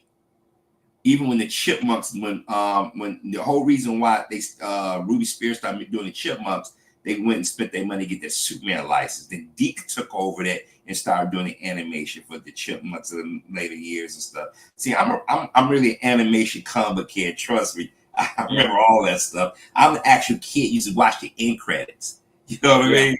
Who did the storyboards? Who did the coloring, sound, all that stuff? Yeah.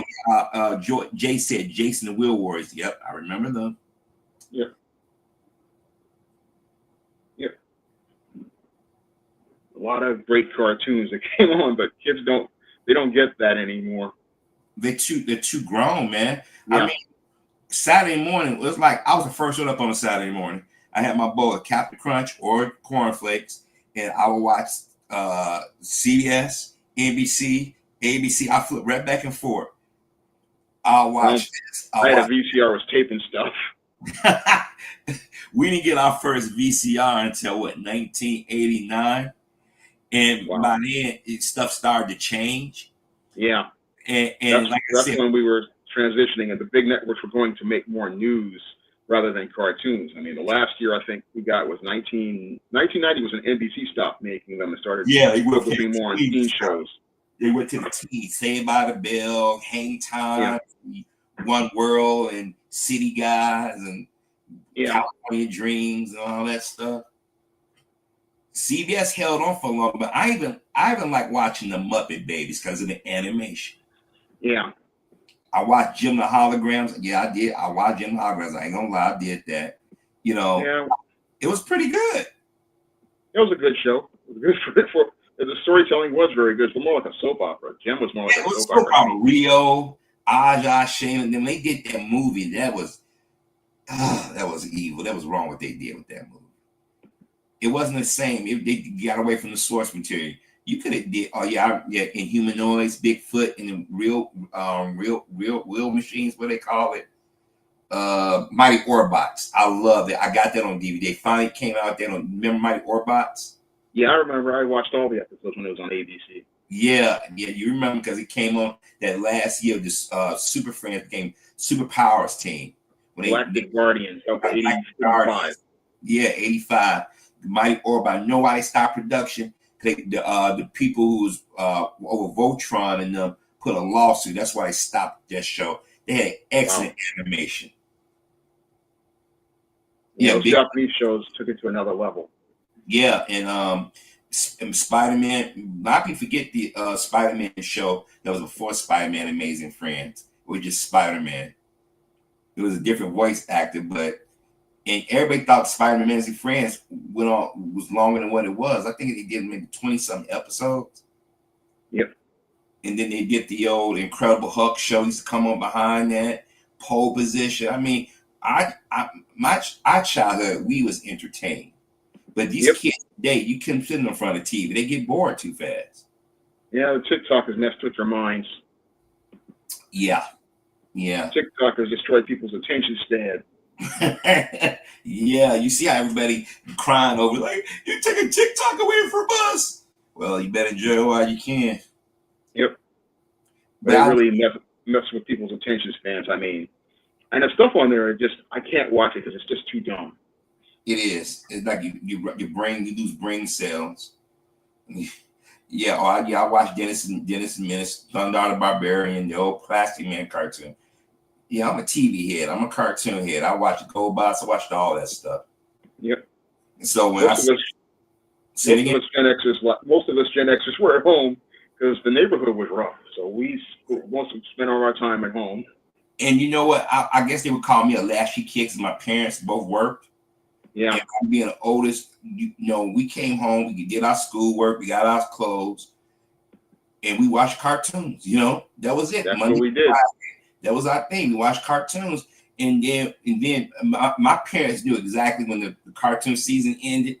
Okay, they're gonna show reruns. You got all summer to watch the reruns. Go outside and play. Yeah, because I figured out the schedule. Like May, they basically are going to end the new episodes. So June and July, August, there's nothing going to be on. Exactly, because I remember Transforming, I remember every season. I'm like, okay, they usually start around September. As soon as school starts September, as they start the new episodes. Usually that first week of school, everything is all new. By the time Yep. you get to Christmas, they do that hiatus. They do like a 2-week hiatus. They come Yep. back in January to about maybe April or May, and then that's number reruns. Yeah, I figured out the schedule. It's like, and that's how I would tape shows. It's like they would start in September, then by December it would be over, and then because sweeps was where they set the ad rates, so they run the new ones in November, and then they also run them in February, and they also run them in May. So usually they'll put new episodes up in February, then they'll put some new ones up towards the month of May, and then after that it's all reruns. Yeah, like certain TV shows. Like I'll tell you, I guess we're showing my age now. One day, my niece and nephew and my brother was at my house, and I don't know if you got Me TV in the New York area. We have it. It's Channel 3. Yeah, because it's the station. It's they broadcast from here in Chicago, so they did the Brady Bunch. And one day, they said, "What are you watching?" I'm watching the Brady Bunch. Don't you watch the Brady Bunch? And they looked at me like, "What's a Brady Bunch?" That's when I felt so old, man. I felt so old. I'm like, I forget our parents introduced us to the Brady Bunch. Yeah.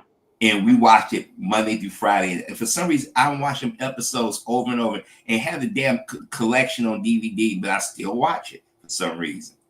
And I'm like, y'all don't even know about my nose. Y'all don't even get that reference. I'm like, oh my God, y'all childhood is such a waste. But the thing is, they don't watch cartoons. And I'm like, ugh. Yeah, Tony, I remember Erie, Indiana. I remember VR Troopers. I remember all that. Big Bat Beetleborg. Yeah, I was a little bit older, but I remember watching. That was my cousin's era. My cousin used to love watching Power Rangers and shows like that. I ain't gonna lie, I guilty pleasure. I still kind of watch them. I watched when Tommy came back with Dino Thunder when he was Professor Oliver. I'm not gonna lie, but I think I was watching more because of the females. I think that was it. But like I said, if I had my chance, if I had like the irony is Me TV, they got that cartoon Me Tunes or something, but because I got the direct TV system, I can't watch it. So a lot of those cartoons I'm missing. Oh. Well, I wish they had streaming. That would actually, you can watch them anytime you want. Yeah, and that's the thing. But now the head of Discovery, he's pushing all the stuff to Tubi, Netflix, and the thing is, they don't keep them up long enough. No, it's like in a couple months they pull them. And then that's why I miss Mr. T and Ruby Spear Superman. Yeah, because I'm sitting there like the Cartoon Network when it first started. I'm like, okay, they're gonna show old cartoons, and now they closed their website down and moved out of the studio. Birdman, Birdman, the Galaxy Trio, Birdman, yeah, I remember that. You remember Spectre Man? I haven't seen that show though. You never seen Spectre Man? No. I'll have to go check it out on Google. Check it out on Spectre Man. Is a Japanese version. They Americanized it back in the Wildcats cartoon. I got it on DVD. That's that's a bad. Some stuff I don't know how they made it. Yeah, Inspector Gadget. Yeah, they came out around like 81, 82. I had my father, uncle watching Inspector Gadget. I used to watch that all the time. Yeah, go Gadget. It's just the animation and stuff, the imagination, like you said earlier, it's not there anymore. Yeah. Everybody's recycling something. They can't even get it right. Like me, I would think if Marvel and DC had they common sense, they would probably, the Littles, I remember that, they would probably get some comic fans and pick their brains, you know what I mean? Yeah, I wish they would. Maybe their movies would be a lot better. Yeah, I mean, like I said, it's like they trying to make it for. I understand you gotta try to get all your demographics and stuff, but it's actually comic fans that really got these movies in production, Yep. And you alienate the actual fans because the kids that liked Iron Man 15 years ago, they're not into it like that anymore. No, they've grown up, and you have to pass it on to the next generation. That's what people don't understand. Exactly, and that's why when people keep talking about Milestone, if you're not out there buying the product and not searching out the back issues, and understand what the character. Everybody keep talking about Static Shock. Y'all keep talking about the cartoon. What about the book? Yeah, what about the run from 93 to 97? I mean, there were like almost 50 issues of Static, and Yeah. we'll find them. I mean, I was buying them regularly until I wound up graduating from college, and I couldn't find a job, but I was buying them regularly. Man, I wish I could pick up the rest of them. Yeah, but I know I got to read the trades. DC just released them. I got book 1 and book 2. Yeah, but I still hardware. I know somebody tried to say hardware was like Iron Man. No, it wasn't. No. The whole premise is different. It's totally different. It's totally different. People try to say Icon is like Superman. Like, no, totally different. No, it's not the same story. Not the same story. First of all, he's a shapeshifter, number one. He was brought up through slavery, taught by slaves. And he's, like he said, he's conservative. And then his side, then Rocket, and he had 2 Rockets because he had the original one was pregnant. And then there was Darnice. Exactly. And that was with the Buck Icon era. Yeah. And he went back home. Yeah. And I'm sitting there and I'm like, if you want to see these characters, support the creators. If you want to see more Black Panthers, because Marvel, I really, it's just some people at Disney that really do not want Black superheroes to be the focus.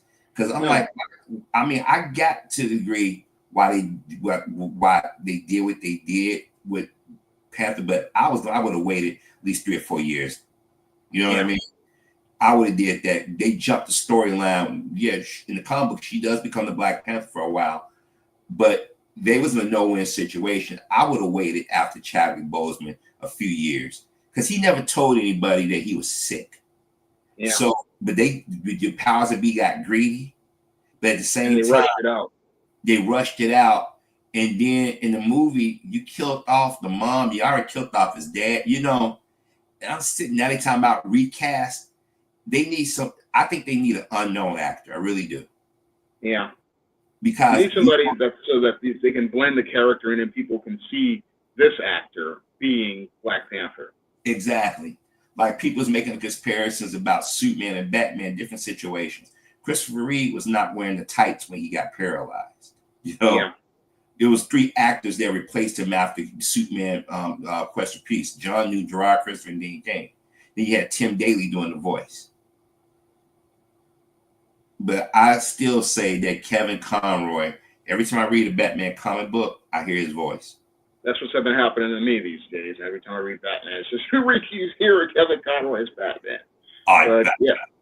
You know, but they should have given. I always thought that Chadwick Boseman was a signature role, but the whole thing is you needed to give people time to grieve regarding him, and then let people for just give them some time. But the whole way they structured the MCU, it's basically a mess at this point. I mean, I didn't think they should have made a sequel in the first place. That's why I call it Wakanda Forever, because it's just whack.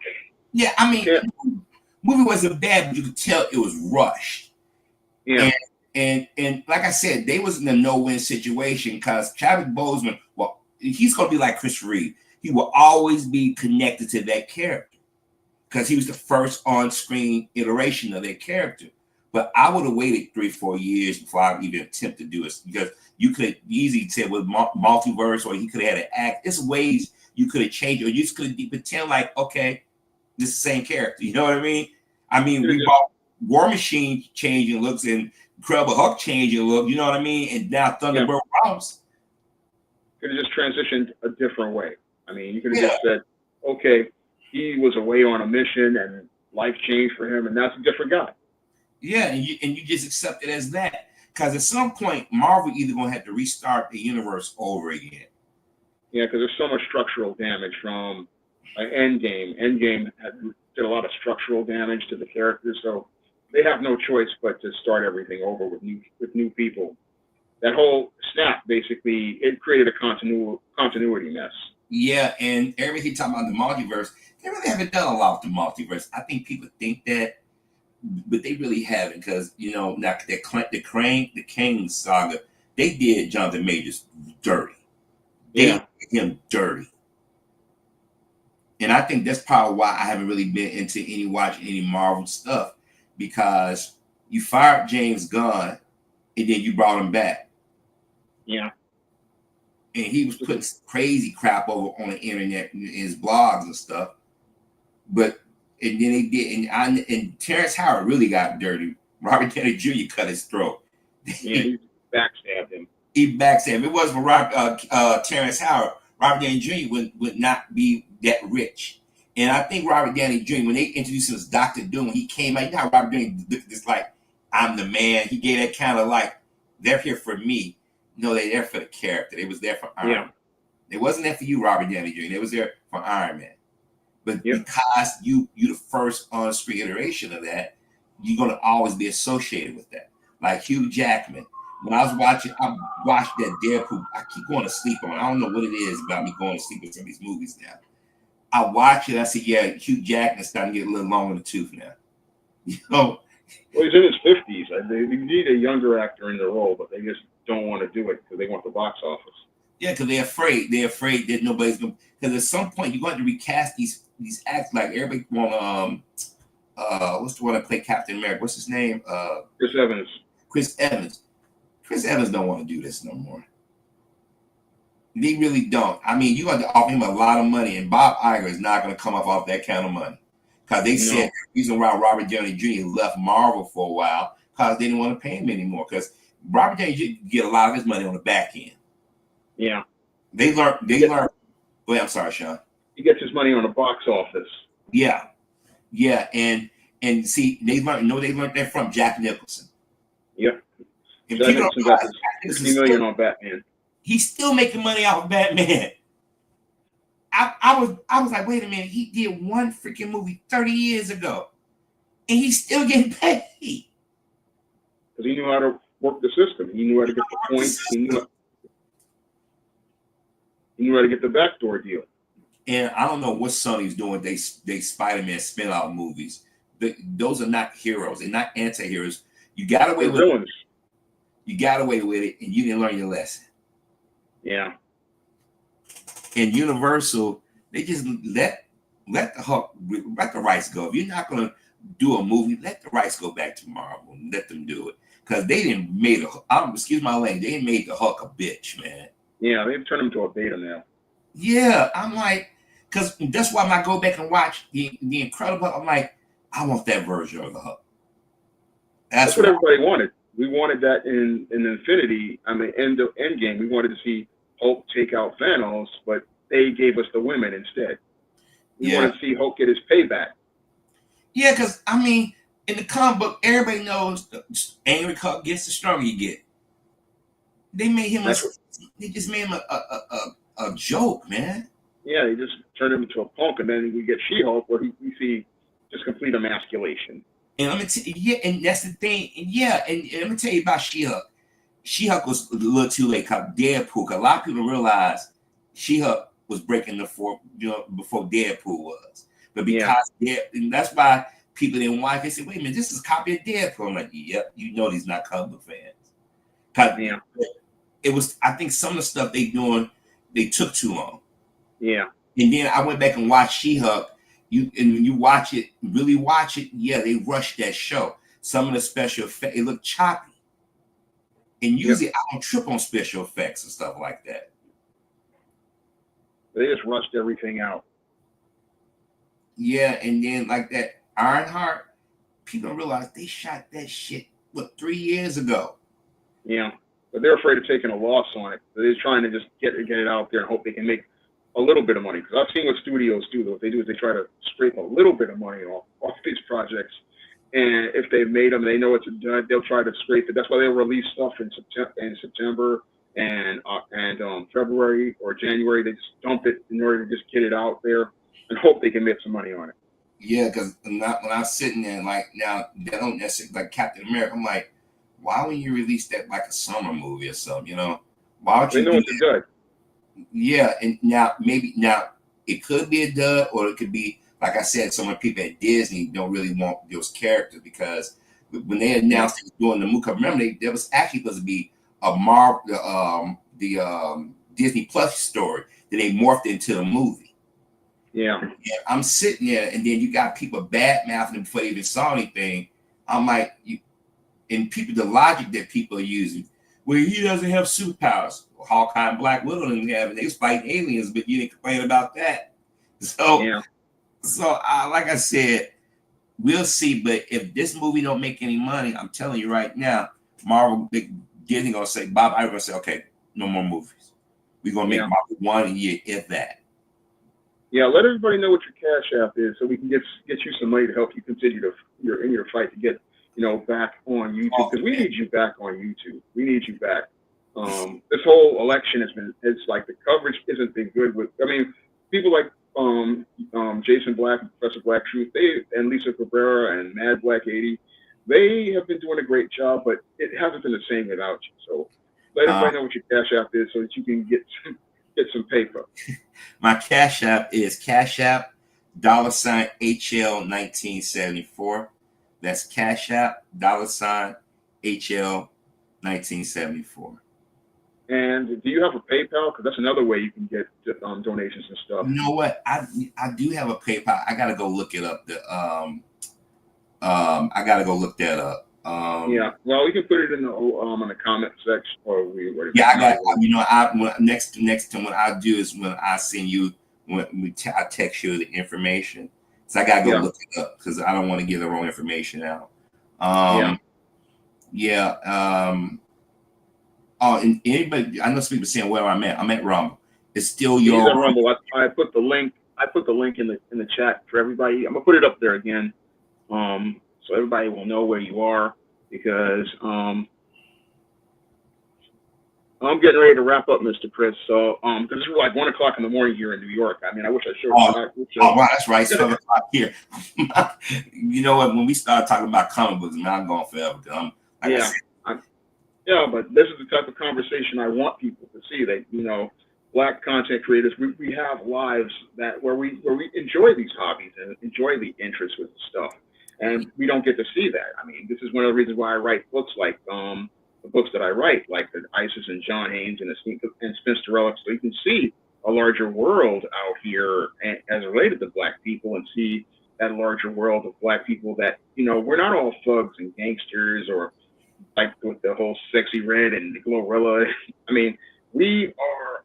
There's a whole bunch of Black people out here living a whole lot of different lives, but we barely get to see any of that. Yeah, I mean, like I said, we got various things we like: music, culinary, travel. Yeah. Like me tonight, I guess a lot of people thought I was going to go into talk about race. I mean, we could talk about racism in the comments. Maybe next time. We ain't got next time. Maybe next time, maybe I'll bring you and Mr. Chris on. We'll have that type of show. Yeah, and I want everybody to understand. If you want, also you find me over at X, Your World, Your View as well. Still, Your World, Your View. I do some live streams. Sometimes I do short notice, and I gotta get out of that habit. But like I said, if you want to go over to Rumble, you can go over there. I don't like putting a lot of stuff over there. Like I said, that leans more to the right. Yeah. And I know one of my subs, he suggested I go to fan base, so I'm looking at fan base too. Yeah, so we really got to rally to get you back on YouTube, and we can also go to Team YouTube on Twitter and let them know that we need Your World back on the air, and we need him back on the air because he has a great perspective on Black culture, on comic books, science fiction, and fantasy.